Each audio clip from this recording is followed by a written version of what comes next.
నానాసాబ్ చందోర్కర్ అనే సాయి భక్తుడు పండరీపురంలో మామలతదారునిగా నియమింపబడి నందూర్ బారి నుండి వెళ్ళడానికి బయలుదేరాడు.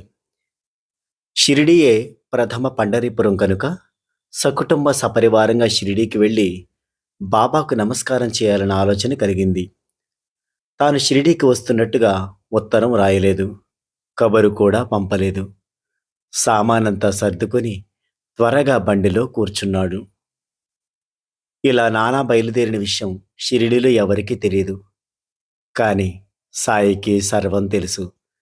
వారి కళ్ళు సర్వత్రా ఉన్నాయి. నానా నీమ్గా మూరు శివారుకొచ్చేసరికి బాబా మహాల్సపతి సమేతంగా మసీదులో ఉన్నారు. అప్పాసిండే, కాశీరాం మొదలగు భక్తులు ముచ్చటించుకుంటూ కూర్చున్నారు. ఇంతలో పండరీపురం ద్వారాలు తెరుచుకున్నాయి. మనం నలుగురం కలిసి ఆనందంగా భజన చేద్దాం అని పండరీపురానికి వెళ్ళాలి, వెళ్ళాలి, అక్కడే నేను ఉండాలి, అది మా ప్రభు గృహం అని బాబా స్వయంగా భజన పాడుతుంటే అక్కడ కూర్చున్న భక్తులు వారిని అనుకరిస్తూ అంతా పండరీనాథుని ప్రేమలో లీనమైపోయారు. ఇంతలో నానా కూడా వచ్చాడు.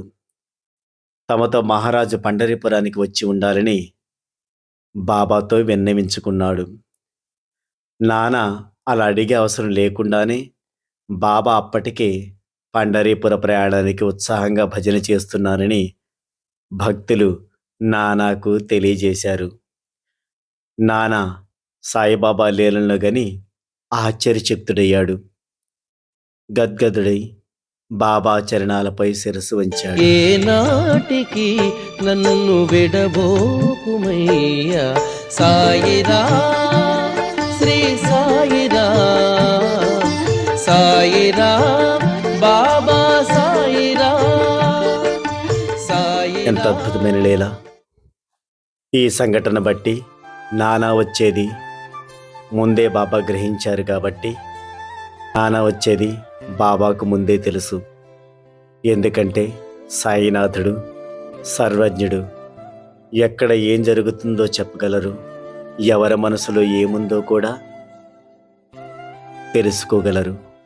తన భక్తుడు పండరీపురం వెళ్ళడానికి పూనుకోవడం అది బాబా ముందే గ్రహించి షిరిడీలో భక్తులతో బాబా ముచ్చటించటం, అందరం కలిసి భజన చేద్దామని చెప్పడం, ఇవన్నీ కూడా నానా తెలుసుకొని పరవశించడం అద్భుతమైన లీలిది. మనందరం కూడా సాయినాథుని యొక్క సర్వజ్ఞతకు ప్రణమిలుదాం. జై సాయిరాం.